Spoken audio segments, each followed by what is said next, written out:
What's up, NASCAR Authentics fans? David Land here, and I'm bringing you a full unboxing and review of the Batman v Superman Dawn of Justice cars from Lionel's NASCAR Authentics line.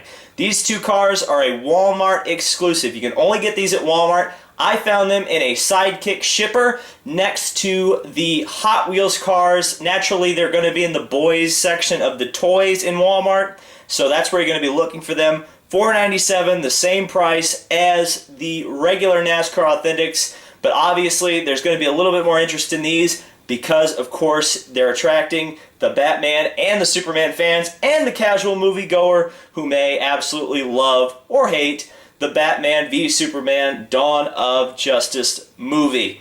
So I'm really excited to take a look at these. I'm one of the first people to find these, so sit back, relax, and enjoy. This is David Land on YouTube, and who will win this superhero showdown of Batman versus Superman?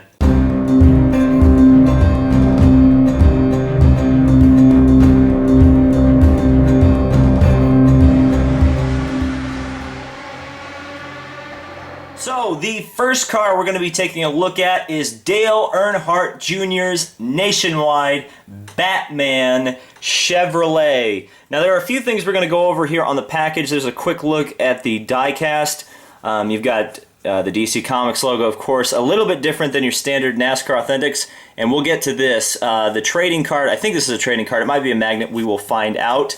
But that is a point of contention. You've got Batman and Superman on the package. You've got the logo for the film, the driver's name, which is of course Dale Earnhardt Jr., NASCAR Authentics 164. Now here's the big point of contention.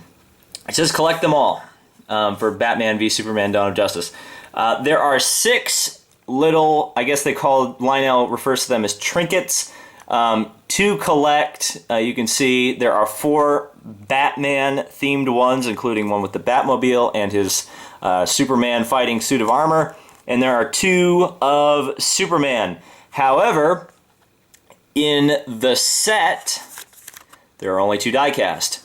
So the idea is, if you're a big time completionist, if you're somebody who wants a big Batman or Superman fan, or a big Dale Jr. or Jimmie Johnson fan, they want you to buy all 6 of these, meaning you'd have to buy 2 Jimmie Johnsons and 4 Dale Jr. cars to get the whole set.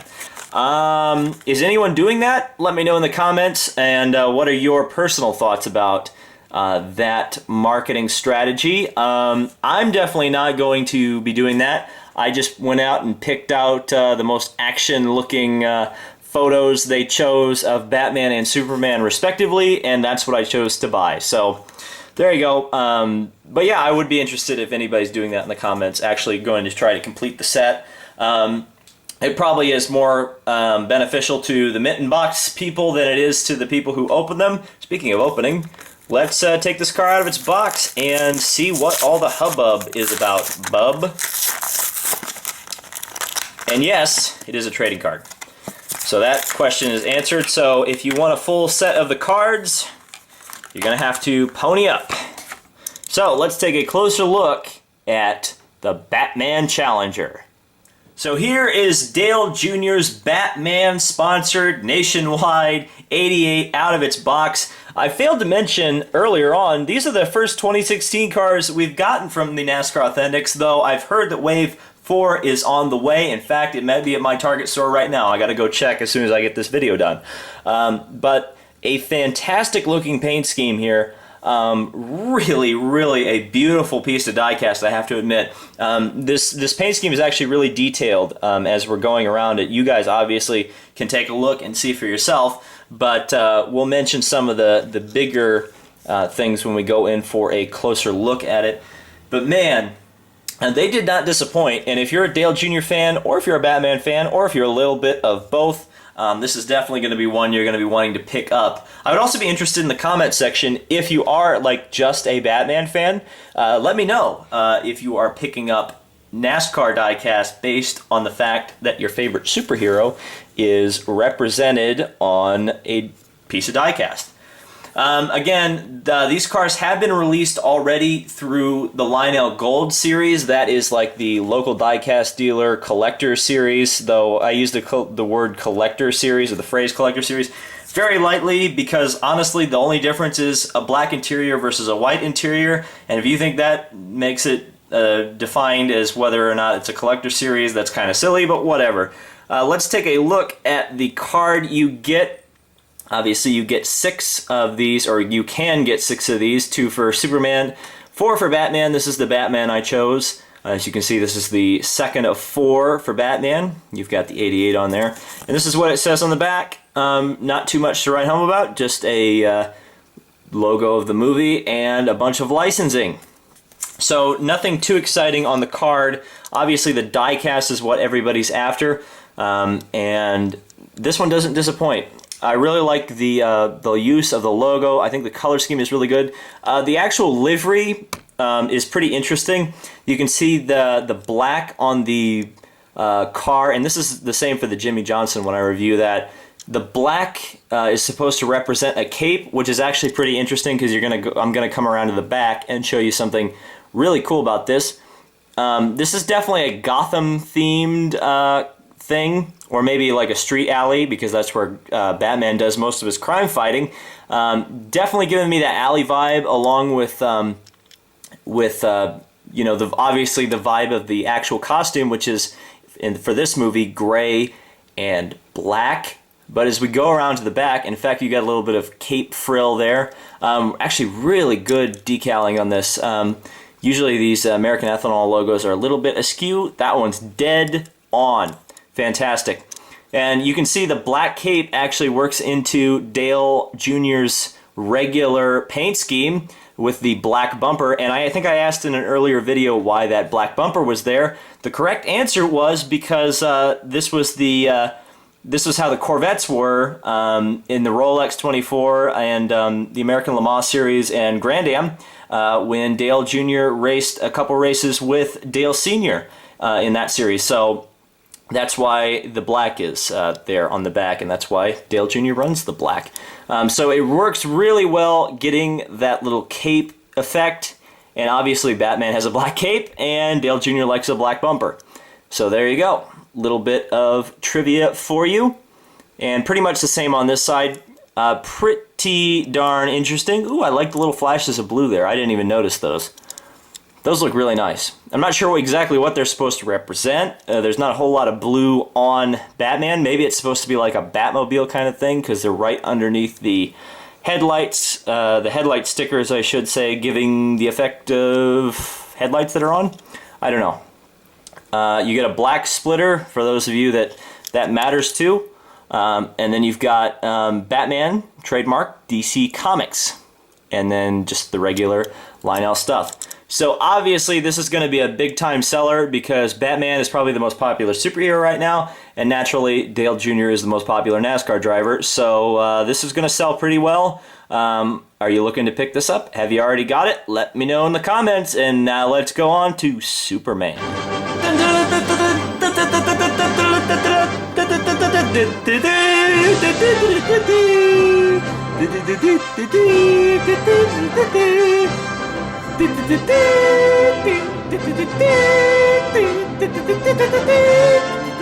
Okay, we're done with that. But this is Jimmie Johnson's Batman vs. Superman. This is the Superman version. Yes, I would have to say it's maybe because I'm a bit of a straight edge, but between Batman and Superman, I've always preferred Superman. Even though Batman's kind of the cooler superhero and all that stuff, I kind of like Superman.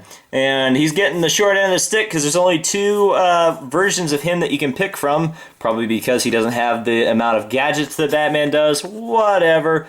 Of course, this car was the winner at Fontana. For the Fontana race where the 2 Batman and Superman cars raced against each other. This was the car that prevailed, and actually prevailed overall by winning. So doubly exciting for Superman fans, for Jimmie Johnson fans, and for fans of racing to get this one so early when it's already won a race. We don't even have to wait for a race winner segments car, even though I'm sure a raced version of this is coming. Surely. All right, let's open this bad boy up. Take a look at Superman. Also Jimmie Johnson's first 2016 car of the year. But who cares about that? Superman!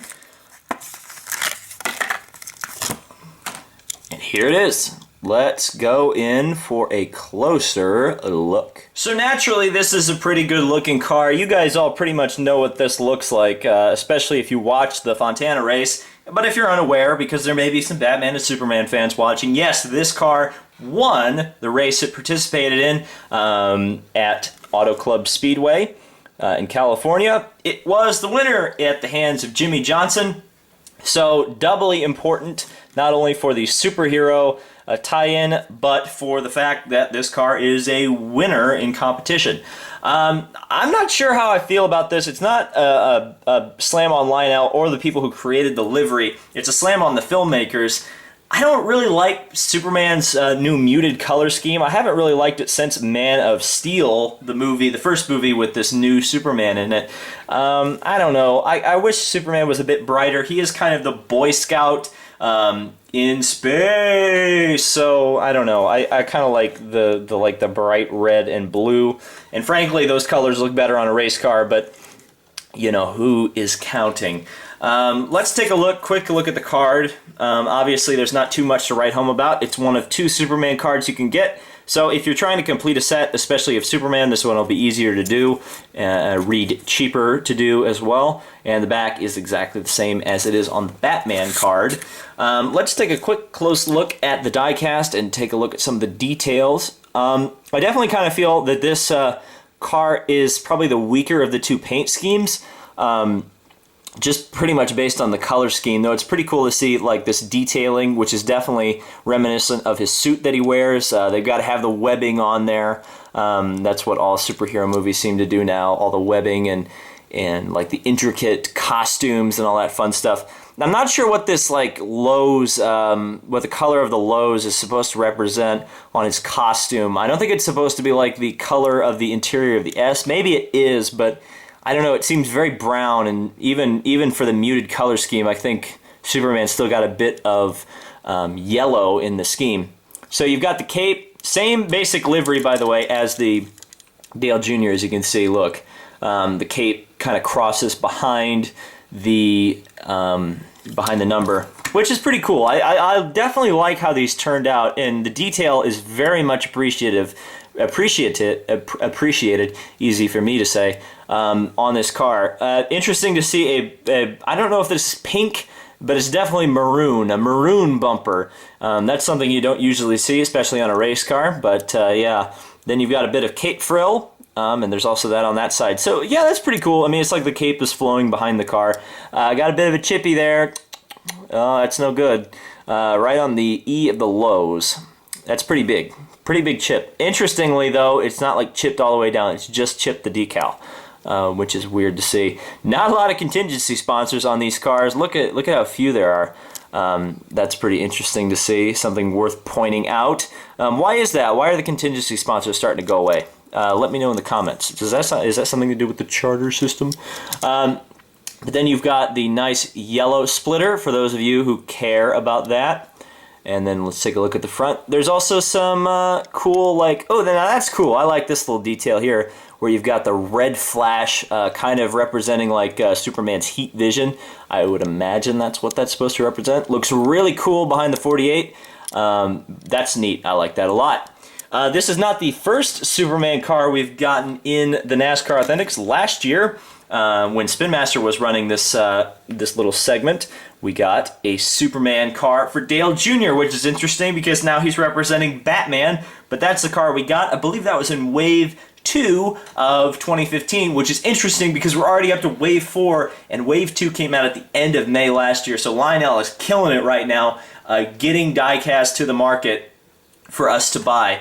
So, let's go in for a close-up of Batman versus Superman. So, The Dark Knight versus the Man of Steel. What did you guys think of these diecast? I think they look fantastic. They look great as a set. Are you going to be planning on picking up these cars? Can you find them in Walmart stores? What is your favorite scheme? I'd love to hear see if Batman or Superman wins in terms of the paint scheme. But yeah, are you planning on picking up the whole set, including like completing the card set? What do you think of the card set? Is it a bit cheap? Is it a bit money grabbing? Let me know in the comments. Love reading the discussion. It's fantastic. It's great to see a very active comment section. I never take it for granted. So thank you guys so much for watching. I should have a Wave 4 video coming up very soon, depending on whether or not I find it when I go to Target later today. Also, I'm going to be starting to cover the IndyCar diecast that are coming out. I've got a Pippa Man car coming in that I will be taking a look at. That car is on the new Chevrolet Aero Kit mold. Very exciting stuff if you're an IndyCar fan or interested in checking out IndyCar stuff. Also, IRA World Series stuff is coming. Lots of good stuff coming on the channel. So stay tuned and subscribe if you haven't already. So thank you guys so much for watching. We will see you in the next video.